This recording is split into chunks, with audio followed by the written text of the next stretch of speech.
Des fois, l'addition des enfants dans le mariage peut apporter des problèmes dont on ne s'y attend pas. C'est une expérience très commune. On a une relation très belle, très romantique et lorsque les enfants viennent, tout change, tout devient très stressant, moins satisfaisant et moins romantique. Oui, avoir des enfants peut rapprocher un couple, mais pas toujours comme on s'y attend. Bien que les problèmes conjugaux peuvent être courants après la naissance des enfants, on peut prendre des mesures pour protéger notre relation et c'est de ça que nous allons parler dans cet épisode. Bienvenue dans C'est la vie avec Béni, moi c'est Béni. Si c'est votre première fois de nous joindre, une fois de plus, bienvenue à Kwaba. Je vous invite aussi à vous abonner, à aimer la vidéo pour aider à la croissance de cette chaîne.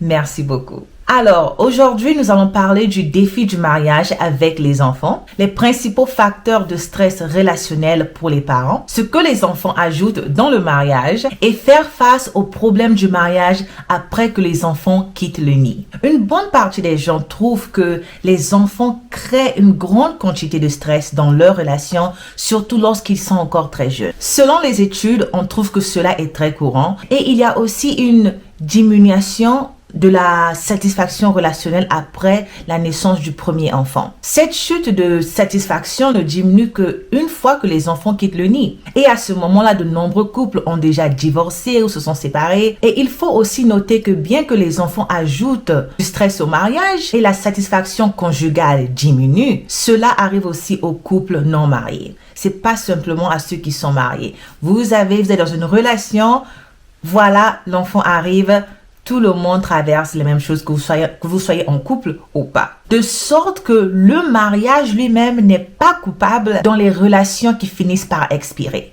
Que vous soyez marié ou pas marié, vous êtes un couple, vous avez un enfant, vous allez traverser le même stress, vous allez avoir le même stress qu'un couple qui est marié ou un couple qui n'est pas marié. Ce n'est pas le mariage, non. C'est le fait d'avoir un autre humain qui s'ajoute dans votre relation. Ce que nous devons comprendre, c'est que les enfants créent un stress pour les parents en tant qu'individus et aussi pour le couple en tant qu'unité. Comme nous le savons, les mères prennent souvent la plus grande responsabilité dans la garde des enfants, dans la plupart des relations, et ce stress-là frappe les mères en particulier assez durement. Ajoutez encore que les autres relations pour la plupart des femmes se détériorent au fur et à mesure que leur lien avec leurs enfants se renforce. Le stress des enfants, c'est universel.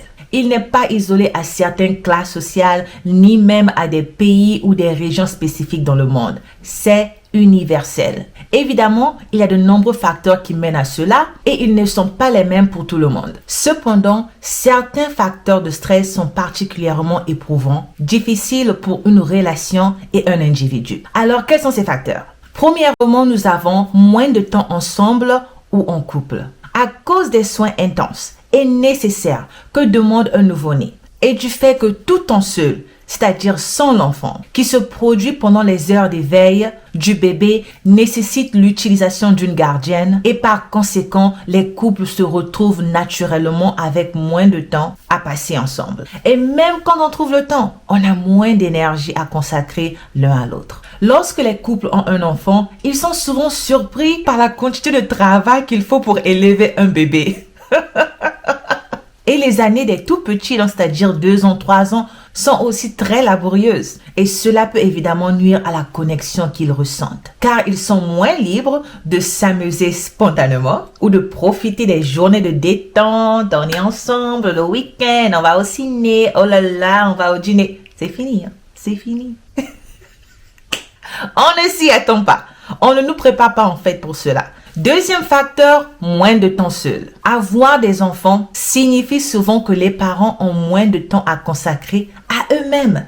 Ah ben oui, ça c'est aussi important. Cela peut signifier moins de temps pour les choses comme les voyages, les loisirs, mais aussi pour les soins personnels de base, y compris faire du sport ou se détendre. Imaginez pour un moment. Vous avez peu de sommeil et trop peu de temps pour vos propres besoins. Comme cela arrive souvent avec un nouveau-né ou un tout petit enfant, on peut devenir plus stressé, difficile à côtoyer, difficile de vivre avec ou insupportable lorsque l'un des partenaires où les deux ne fonctionnent pas en mieux et que cela dure pendant longtemps, cela peut avoir des conséquences néfastes dans la relation. Troisième facteur de stress. Il y a plus d'exigences sur le partenariat qui est le mariage. Lorsque un enfant rentre dans la relation, le couple doit se repartir les responsabilités en matière de garde. Même si les deux conviennent que la majeure partie du travail devrait incomber à l'un des parents, tandis que l'autre se consacre davantage sur le fait de gagner de l'argent. Parce que s'il n'y a pas d'argent, il n'y a pas où dormir, il n'y a pas à manger, il n'y a pas de moyen de transport, il n'y a pas. L'homme mangera à la sueur de son front.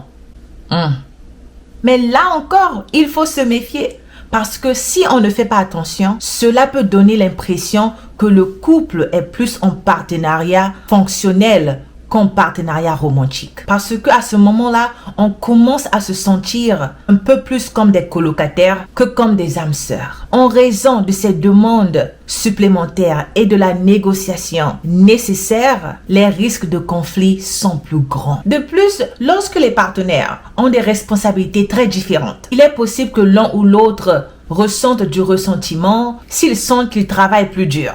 Oh oui, toi tu es seulement à la maison. Moi, je vais au travail tous les jours. Toi, tu vas au travail. Moi, je suis là avec les enfants tous les jours. Tu ne sais pas ce que je traverse ici. Sans cadre de référence sur ce que l'autre est en train de traverser. Elle est seulement à la maison avec les enfants. Moi, je suis au travail. Lui, il est au travail et je suis ici avec les enfants qui pleurent. Tout le monde se plaint sans comprendre ce que l'autre partenaire est en train de faire face à. Malheureusement, les femmes sont souvent les plus malheureuses dans ces cas-ci. Et c'est les hommes qui ont l'audacité d'aller chercher, paraît-il, mieux ailleurs. Au lieu d'investir dans ta famille, dans ton foyer, dans ton nouveau-né, ton enfant qui est sur cette terre, que tu as créé, au lieu d'investir le temps avec ces êtres humains, même si avec madame on s'entend plus, mais tu as un enfant. C'est une responsabilité. Ce n'est pas assez d'aller au travail et de payer les factures et tout ça là. L'enfant s'en fout de ça. L'enfant ne sait pas ça. Tout ce que l'enfant sait, c'est la relation avec son parent, avec son père, avec sa mère. Cette relation-là, c'est ce qui est important à un enfant. C'est bien que tu ailles au travail, que ta femme et ta famille aillent à manger, il y a le toit sur la tête, mais la relation émotionnelle là, la relation émotionnelle dont l'enfant a besoin avec son parent, père ou mère, il n'y a pas un prix pour ça. On ne peut pas acheter cela. Donc, au lieu d'aller investir ailleurs, parce qu'à la maison, le stress, les conflits, on ne s'entend pas, on ne se retrouve plus, au lieu d'investir, parce qu'après, dans le meilleur et dans le pire, c'est ça, dans le meilleur et dans le pire. C'est ça. Toi, tu vas investir ailleurs.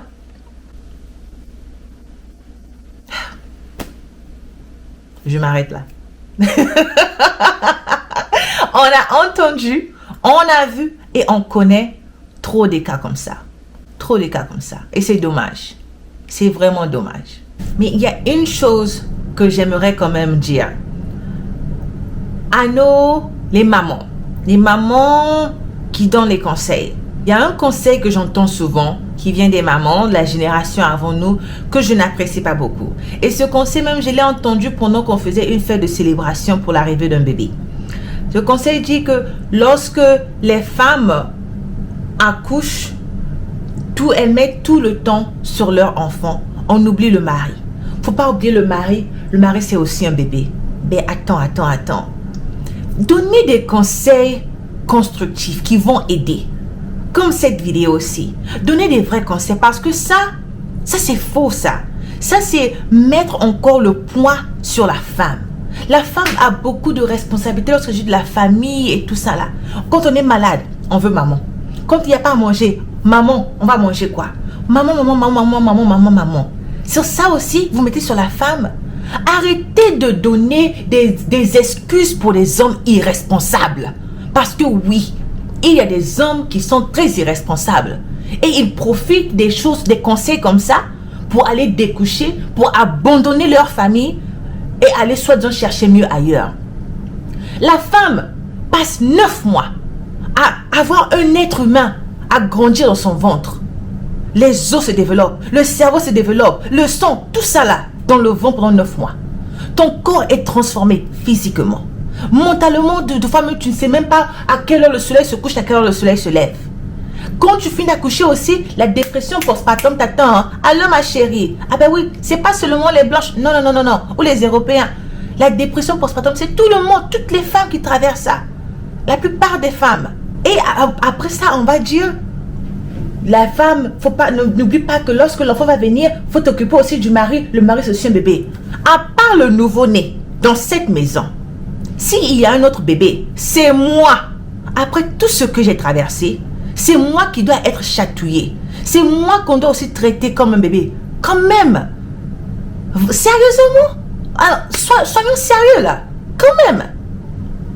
Et ce conseil-là, quand je l'entends, mon sang commence à bouillir d'une manière. Mes chers hommes, il y a un enfant dans la maison. Rendez gloire à Dieu d'abord que votre femme est connectée à l'enfant et veut s'en occuper. Parce qu'il y a des femmes, quand elles accouchent, elles ne veulent pas toucher l'enfant. C'est pas la sorcellerie. Ça s'appelle dépression postpartum. Ça arrive. Voilà pourquoi il y a des femmes de fois qui tuent leurs enfants ou qui abandonnent leurs enfants ou bien qui se suicident. C'est réel. Donc si ta femme est collée à l'enfant, rends gloire à Dieu. Si il y a un moment où tu veux passer un moment avec ta femme, parle à ta femme.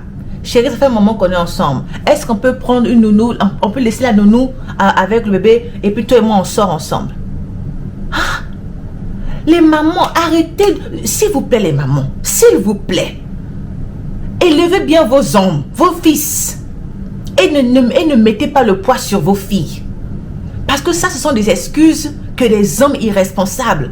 Tu imagines ta femme accouchée, elle passe une dépression postpartum, elle ne veut pas que son homme le touche, elle n'a pas envie d'avoir des relations sexuelles. Ce n'est que normal. Ça arrive. C'est une peur, c'est un moment qui traverse. Non, ce n'est pas normal, mais c'est normal en tant que ce que la femme traverse. Ce n'est pas normal. On ne veut pas que cela arrive, mais ça arrive. Voilà. Ça peut arriver. Toi, en tant qu'homme, toi qui as promis d'être avec ta femme, de la protéger, d'être ensemble pour le meilleur et pour le pire. Ta femme, le fait qu'elle n'a pas envie de te toucher, ce n'est pas personnel. Elle-même, elle est en train de combattre quelque chose en ce moment, elle ne se comprend même pas. Toi, au lieu de la supporter, au lieu de l'aider émotionnellement, qu'est-ce que tu fais? Tu prends ton énergie et tu vas investir chez une autre femme. Et tu t'appelles chef de famille. Vraiment. Vraiment.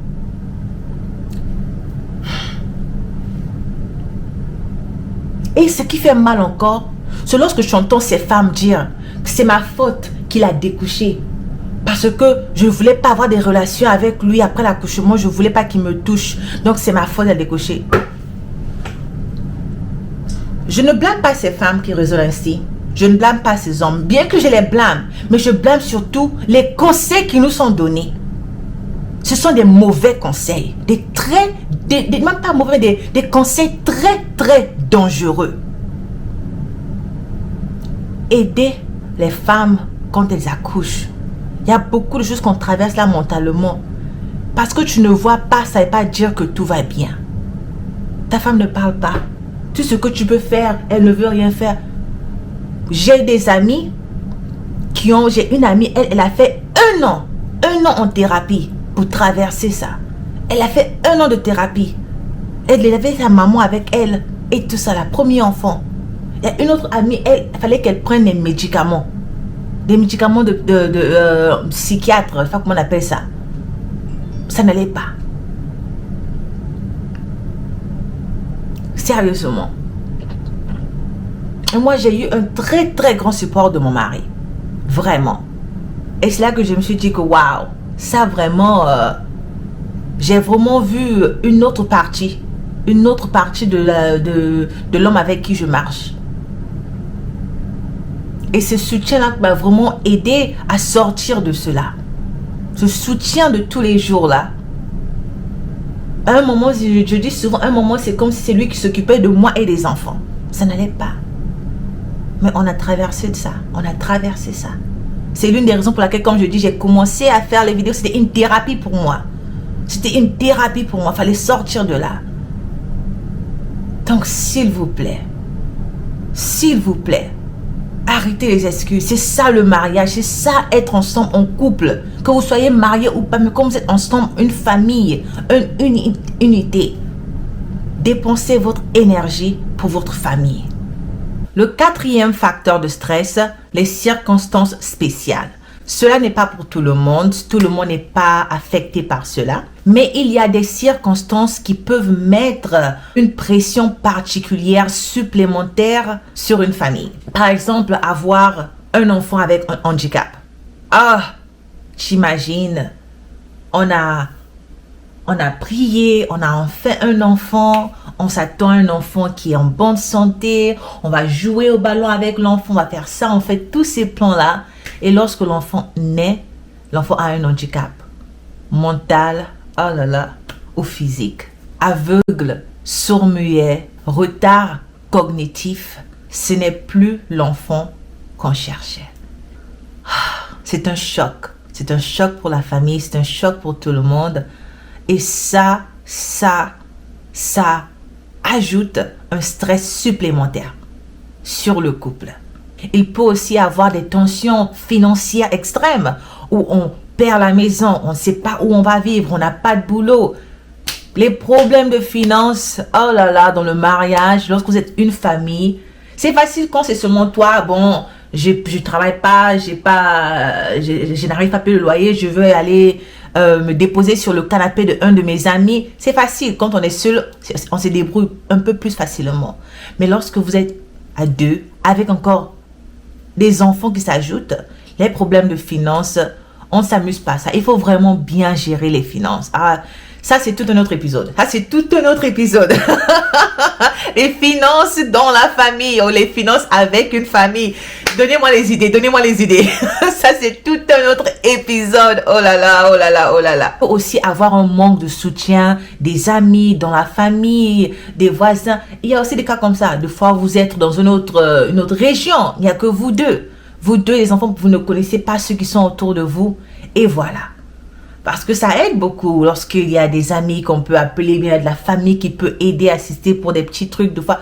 Et quand on se retrouve seul, ah, ça aussi c'est une pression supplémentaire. Car c'est pas tout le monde qui a un village autour de soi et il faut se rendre compte de cela. Il faut savoir que si ce n'est que vous deux, traversant l'arrivée d'un nouveau bébé, la plupart du temps, avoir un soutien en dehors de vous-même aide beaucoup. Donc, si ce n'est que vous deux, soyez patients l'un avec l'autre. Soyez vraiment patients. Alors, ayant dit tout cela, Béni, tu ne nous donnes pas l'envie d'avoir des enfants. Hein? Non, ce n'est pas ce que je veux dire. Je veux simplement vous prévenir, comme ça vous saurez comment réagir. Parce que lorsque nous sommes surpris, on réagit de la seule manière qu'on connaît et ça peut ou ne pas être bénéfique pour notre foyer. Maintenant, qu'est-ce que les enfants ajoutent dans le mariage? Eh bien, on en parle. La bonne nouvelle est que, bien que certaines études montrent que la satisfaction conjugale n'augmente pas de manière significative jusqu'à ce que les enfants quittent le nid, avoir des enfants vaut l'effort d'autres manières. Les enfants renforcent notre altruisme, c'est-à-dire bonté, charité, générosité, en quelques mots le contraire de l'égoïsme. D'autres études montrent que donner aux autres et exprimer l'altruisme est bénéfique pour notre bien-être général. Et avoir des enfants offre certainement des opportunités de donner de nous-mêmes. Aussi, les enfants réduisent la probabilité du divorce. Alors que les nouveaux parents peuvent se sentir moins heureux, ils sont également moins susceptibles de se divorcer après leur enfant. Cela peut être dû au fait qu'ils sont plus motivés à maintenir leur partenariat pour le bénéfice de leur enfant. Qu'ils sont plus motivés à maintenir leur partenariat ensemble pour le bien-être de leurs enfants. Et cela peut les aider à surmonter les défis auxquels ils sont confrontés et à maintenir leur lien jusqu'à ce que des temps plus heureux reviennent. Et il y a des parents qui disent que cela vaut la peine. Bien que ces défis puissent être difficiles à relever pour un couple, pratiquement tous les couples, tous les parents disent que les sacrifices qu'ils font en valent la peine et qu'ils ne pourraient pas ou ne voudraient pas imaginer leur vie sans leurs enfants. Pour certains parents, leurs enfants leur donnent un sens de vivre. Et cela peut apporter des avantages significatifs parce que les études montrent que lorsque quelqu'un a un sens à leur vie, ils ont tendance à être plus heureux. En dernière partie, faire face aux problèmes du mariage une fois que les enfants quittent le nid. Si vous vous sentez stressé et que votre relation est tendue, rappelez-vous que vous n'êtes pas seul et que vous n'êtes pas en train de faire quelque chose de mal. Il y a beaucoup de choses que vous pouvez et devez faire pour protéger votre propre bonheur. Ah ben oui, on commence par soi-même, car la charité bien ordonnée commence par soi-même. Ah, je sais que vous avez terminé cette phrase. La charité bien ordonnée commence avec soi-même.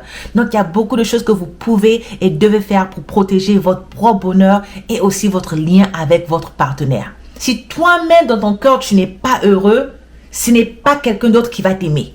Et tu ne vas pas aimer quelqu'un d'autre. Ça ne marche pas ainsi. Il faut que toi-même d'abord là, tu sois heureux, que tu sois en paix pour partager une relation avec quelqu'un d'autre. La charité bien ordonnée commence par soi-même. Donc, gérer le stress auquel vous êtes confronté en tant que parent. Aider à préserver le bonheur que vous avez connu ensemble avant l'arrivée de ces êtres humains dans votre vie. Aider à préserver ce bonheur-là. Ça a existé, bien que on dit que ça a disparu. Non, ça est toujours là. Il faut simplement se concentrer à préserver cela. Encore, aider à préserver le bonheur que vous avez connu et à créer des sentiments, des expériences plus positives à partir de maintenant. Voilà, c'est un ordre de béni. Mais bien que ces choses peuvent être difficiles à faire pour certaines personnes, surtout lorsque vous vous sentez accablé de responsabilités, elles en valent la peine. Après tout, les problèmes conjugaux sont un fardeau à eux-mêmes. Ah ben oui, soyons honnêtes. Soyons honnêtes, les problèmes conjugaux en eux-mêmes sont un fardeau. Alors, prendre ces mesures peut aider à les atténuer. Alors, quelles sont ces mesures-là et que faire pour réduire ce stress? Premièrement, nous avons trouvé un soutien social. Votre partenaire n'est pas le seul ou la seule à pouvoir augmenter le bonheur dans votre relation. Ah oui, je dis non, attention. Je n'ai pas dit que aller chercher le bonheur avec une autre femme ou un autre homme. Non. Les membres de votre famille, les amis et même les personnes que vous embauchez, par exemple, peuvent vous aider à moins stresser et à profiter davantage de votre temps ensemble. Ah oui, on a par exemple, si on a une nounou, alors on essaie, au début c'est pas facile, on a peur de laisser l'enfant avec la nounou, même quand elle est là, on a peur de sortir de la maison. Laissez la personne gérer. Profitez de sortir ensemble. Essayez de créer un emploi du temps. Je pense que j'ai fait un épisode, il y a vraiment, ça fait longtemps, mais un épisode sur les relations sexuelles dans le mariage. Ah ben oui, il faut qu'on en parle. Ah, il faut qu'on en parle. Nous sommes grands ici, hein. Il faut qu'on en parle. Ok. Donc, j'ai fait une vidéo sur les relations sexuelles dans le mariage. Et l'une des choses que je pense dont je parle, c'est d'avoir un emploi du temps pour les relations sexuelles. Ah ben oui. Surtout lorsqu'on a des enfants. On n'a pas dit que c'est le seul moment pour pouvoir avoir des relations sexuelles. Mais on peut dire que bon, les mercredis, ou bien les vendredis, on va mettre un temps. C'est pas seulement les relations sexuelles, mais un temps ensemble. Avoir un moment intime. Voilà. Et puis, on essaie de ne pas s'épuiser, tu vois, non? Par exemple, si on est capable de quitter le boulot un peu plus à temps, et puis rentrer, prendre une douche, se relaxer. Si, par exemple, on peut avoir la nounou, on se dit qu'aujourd'hui, la nounou va rester avec les enfants. Donc, moi, il faut acheter. Bon, vous savez de quoi je parle. Voilà. Donc, il faut essayer de voir ce temps parce que quand on ne planifie pas, on réagit simplement.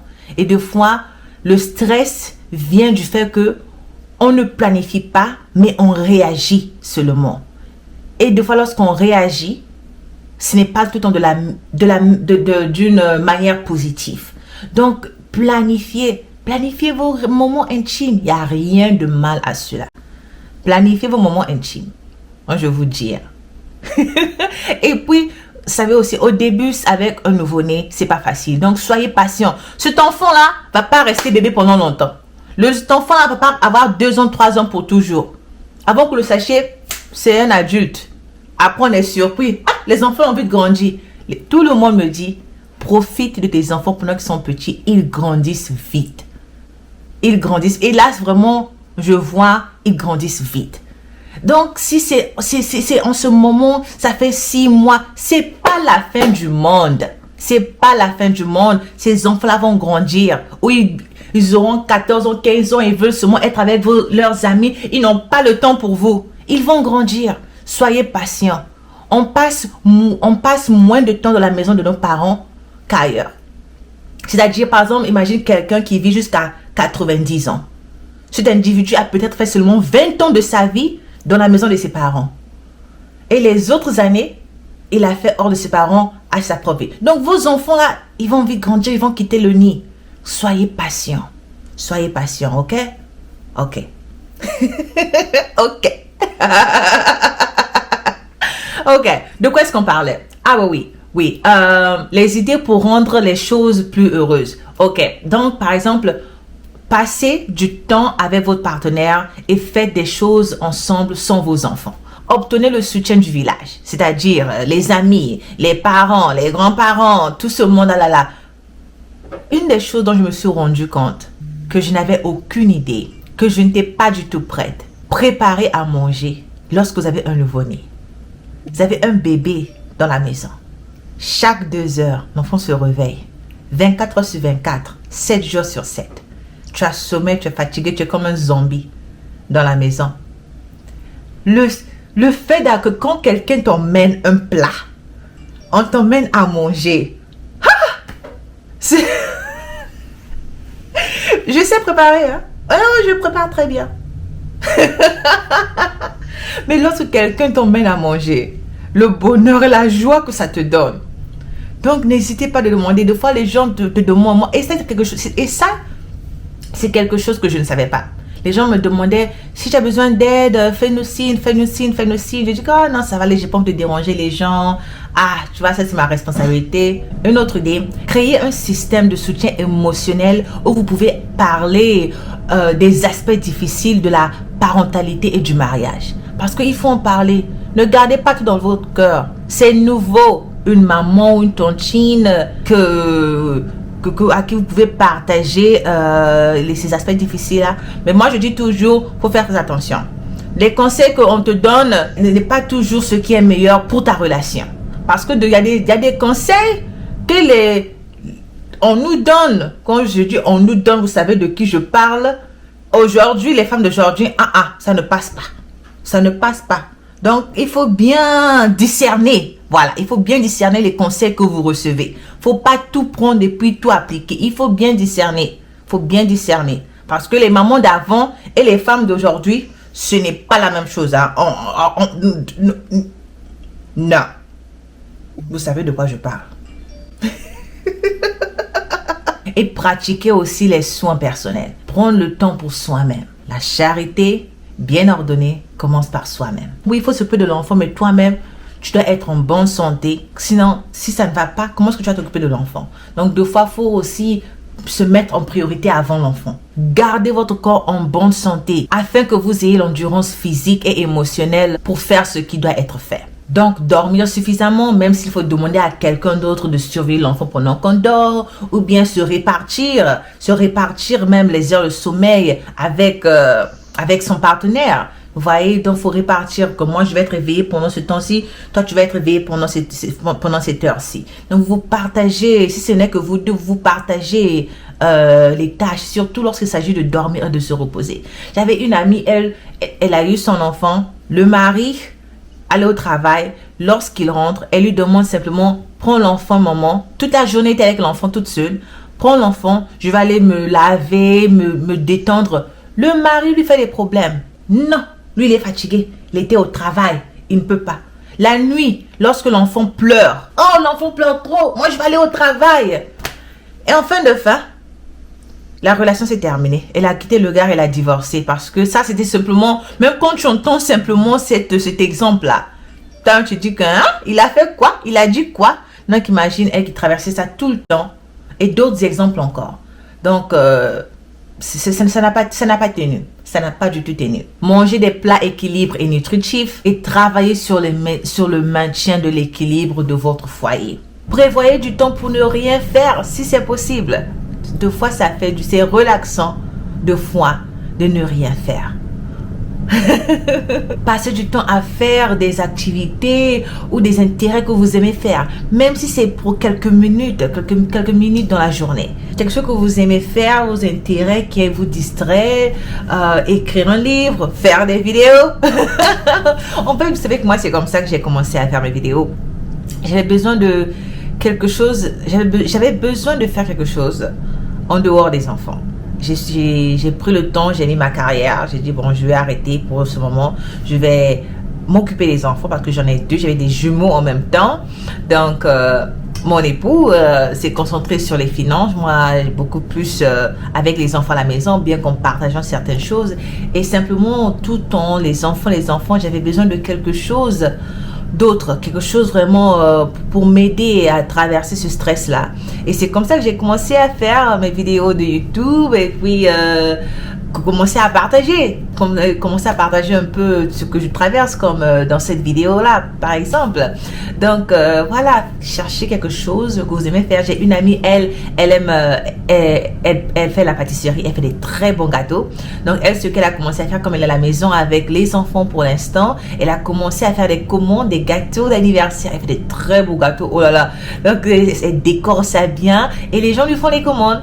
Et les gens lui font tellement de commandes, de fois il n'a même pas le temps de satisfaire la demande. Mais on part, ça c'est quelque chose pour l'aider à se relaxer, à se... je sais pas comment dire, mais voilà. Donc, cherchez quelque chose, un intérêt que vous pouvez faire à la maison, que ce soit une fois dans la semaine ou mais par jour. Voilà. Donc, travaillez sur le maintien de l'équilibre de votre famille, de votre vie. Oui, on parle beaucoup d'équilibre, mais c'est très important parce que c'est important pour la gestion du stress. Voilà. Maintenir un équilibre dans tous les domaines. Donc, équilibrer le travail et les jeux, équilibrer les besoins avec vos enfants, avec votre partenaire, équilibrer le temps passé loin de la maison, le temps passé en famille, et d'autres équilibres. Donc voici quelques formes d'importants équilibres sur lesquels vous pouvez, on peut se concentrer, vous pouvez vous concentrer. Donc voilà, donc, le temps avec les enfants, le temps avec son époux, avec soi-même, à la maison, dehors de la maison. Voilà, c'est très important à maintenir cela. Autre chose que vous pouvez faire, c'est faire des choses amusantes pour créer des souvenirs, mais pas au point où on se sent fatigué. Donc, je vous rappelle encore, au début, c'est fatigant, surtout lorsqu'ils sont nouveaux, des nouveau-nés qui ne dorment pas. Si vous avez la chance, peut-être que votre enfant dort au moins pendant 4 heures du temps. La plupart du temps, il ne dort pas. Chaque 2 heures, 24 heures sur 24, 7 jours sur 7. Mais ça va passer. Donc, soyez patient. Donc, il peut arriver un moment où vous vous sentez comme des colocataires. Ça y est, là, on est comme tous des zombies dans la maison. Ça va passer. Mais ce qu'on veut, c'est qu'on soit conscient de la période que l'on est en train de traverser et s'assurer que cela ne continue pas. 10 ans, 15 ans plus tard, et c'est la même chose. Alors là, non, ce n'est plus ça. Voilà, ce n'est plus ça. Donc, faut être conscient de cette période-là. Rappelez-vous que la façon dont vous voyez les choses peut grandement affecter votre relation et votre bonheur en général. N'oubliez pas que les moments difficiles sont temporaires et finiront par passer. Savourez les moments positifs, concentrez-vous sur la gratitude, concentrez-vous sur ce que vous apprenez de vos enfants et surtout les façons dont ils enrichissent votre vie. Sachez qu'une diminution de la satisfaction conjugale est normale et non de votre faute ou de votre partenaire. Mais qu'il y a aussi beaucoup de choses que vous pouvez faire pour augmenter cette satisfaction-là. Maintenez une soirée de rendez-vous régulière, trouvez l'humour dans le défi, soyez patient avec vous-même, avec votre partenaire et avec vos enfants. Amusez-vous en famille, entretenez des amitiés avec d'autres familles, avec d'autres couples qui ont aussi des petits-enfants. On se retrouve et puis on met les enfants, on joue ensemble et tous les enfants jouent ensemble. Voilà, vous partagez les histoires, vous partagez, ça aide beaucoup, ça aide beaucoup. Restez proche de votre famille si ces relations sont saines. Il y a des familles de fois, On préfère rester loin. Mais si c'est, non, mais si c'est la paix, s'il y a l'amour, il y a le soutien, maintenez la relation avec la famille. Et n'oubliez pas d'obtenir de l'aide si vous en avez besoin. Et cette aide peut être de façon de conseil conjugal, de thérapie individuelle ou bien d'avoir une nounou pour sauver les enfants. Cela peut vous aider à soulager une partie de la pression et vous permettre de redevenir vous-même. Voilà pourquoi il est très important de savoir avec qui vous allez avoir des enfants. Parce que c'est pas un chemin facile à faire seul. Le travail d'élever un enfant, c'est quelque chose qu'on doit faire à deux. C'est vrai qu'il y en a qui n'ont pas le choix, qui le font seuls, mais si vous demandez à cette personne-là s'ils aimeraient avoir un partenaire ou une partenaire pour les assister, ils vont le faire. Voilà pourquoi beaucoup d'hommes, souvent lorsque la femme malheureusement se décède, ils se remarient très vite. Parce que c'est pas facile d'élever les enfants tout seul. Souvent les femmes, on a notre système et tout ça là, et puis bon, malheureusement on aime tout porter sur nous. Mais la part du temps, vous allez remarquer que lorsqu'un homme, quand il est veuf et s'il a des enfants, il va vite se remarier. Bon, sans compter aussi que souvent les femmes, hein, hey, on va tomber dedans, ah, on va se jeter là-dedans. Vous savez de quoi je parle. Donc faites très attention avec qui vous avez des enfants. Parce que il y a quelque chose aussi, souvent les gens, avec l'âge, la pression, c'est tout ça là. La pression de la famille. Tu vas avoir des enfants quand? Tu vas avoir des enfants quand? Mais est-ce que je suis mariée? Et puis les enfants, c'est pas si Dieu qui donne les enfants. Il y en a aussi qui sont mariés, mais ils n'arrivent pas à avoir des enfants. Il faut avoir beaucoup de compassion et d'amour, parce que tant bien que c'est beau, c'est bien d'avoir des enfants, ça fait mal lorsque on veut en avoir, mais on n'a pas. Il faut soutenir ces femmes-là, et parce qu'il y a la pression dans la famille, parce que tout le monde entend d'avoir les enfants. Allez, on va, ça fait rien, je vais avoir un enfant, moi-même je vais l'élever. Ah, c'est de l'égoïsme ça. Tu vas emmener un enfant, un individu sur cette terre, dans une situation désagréable. Tu vas voir un enfant parce que, avec n'importe quel homme, parce qu'il faut que tu aies un enfant. Cet enfant n'aura pas un père. C'est ce que ça fait mentalement. Avoir un père qui est décédé, par exemple, qui est mort, n'est pas pareil que quand on a un père qui est vivant, qui est sur la terre, qui habite même à 2 pas et qui s'en fout de ton existence. Ça agit mentalement. Un père qui est là et qui s'en fout de toi, que tu boives l'eau, que tu dormes affamé, il s'en fout de toi. Négligent. Ce que ça fait à l'état d'âme. Et parce qu'on veut avoir un enfant, allez, on va partir avoir un enfant et puis je vais l'élever moi-même et puis cet enfant va grandir, cet individu va grandir avec émotionnellement déséquilibré parce qu'il y a le rejet. Quand tu es rejeté, parce que en un mot, c'est tu es rejeté par ton père. C'est ça lorsque on a un père qui n'est pas présent. Maman voulait avoir un enfant, il a eu un enfant, il a dit je vais l'élever moi-même. Et des fois même quand c'est comme ça, il peut aussi avoir de la haine envers la mère. Pourquoi tu m'as eu avec un homme aussi négligent? Ah ben oui, des fois il peut se retourner aussi contre toi.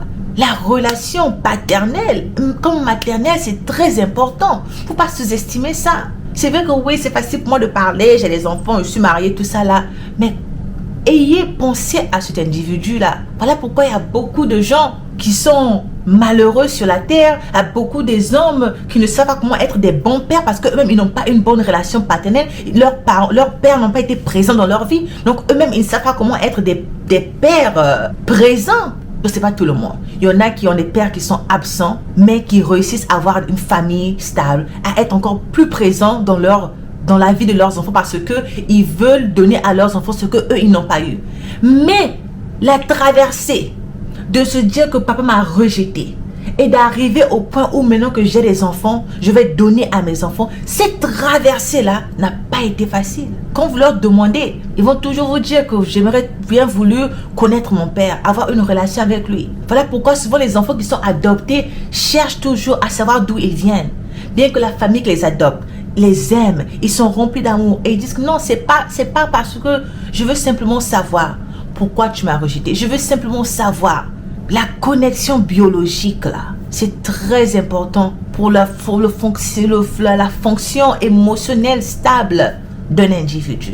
Et de même aussi pour les enfants qui sont rejetés par leur mère, parce que ça arrive aussi. C'est pas tout le monde qui est supposé être mère. Il y a des mères qui abandonnent leurs enfants. Ça arrive. Il y a des mères qui ne veulent pas être mère. Mais elles ont les enfants et parce qu'elles abandonnent et les enfants sont là. Vivre avec le rejet maternel, ce que ça fait dans l'état d'âme, l'esprit. Donc, patience. Patience, c'est tout ce que je peux dire. Faites attention. Cherchez au moins quelqu'un que vous savez qui va être présent dans la vie de votre enfant. Surtout si quelque chose t'arrive. Si quelque chose t'arrive, l'enfant là, c'est le monsieur là qui va l'élever. C'est ça aussi. Oui, je veux avoir un enfant et puis ça fait je suis avec lui au moins que je tombe enceinte. Mais si quelque chose t'arrive, si tu meurs, qui va élever l'enfant là? Tu as pensé à ça? Voilà. En dernier mot, rappelez-vous qu'il peut y avoir des sacrifices, mais cela en vaut la peine. Savourez vos bons moments avec votre partenaire, avec vos enfants, est le meilleur moyen de vous assurer que les défis et le stress n'alourdissent pas votre relation. En fin de compte, votre relation et votre vie sont ce que vous en faites. Ben voilà, c'est la fin. Merci beaucoup de m'avoir rejoint. Merci beaucoup pour votre participation. J'espère que ce n'était pas en vain et que vous avez appris quelque chose de nouveau. Aussi, passez cela à quelqu'un. Si vous avez quelqu'un qui peut bénéficier de cela, s'il vous plaît, partagez la vidéo et laissez des commentaires. Participez, c'est une conversation. C'est une conversation. Laissez des commentaires, laissez aussi vos conseils. Voilà. Laissez vos conseils pour toutes les femmes, pour tous les couples, comme les hommes aussi. Laissez vos conseils. Et surtout, n'oubliez pas encore de vous abonner, d'aimer la vidéo pour pouvoir aider à la chaîne de grandir. Voilà, pour participer à la croissance de la chaîne. Je l'apprécie vraiment. Ok, c'est fini pour aujourd'hui. Passez une très belle journée ou une soirée là où vous êtes. On se fait bisous et à la prochaine. Ciao.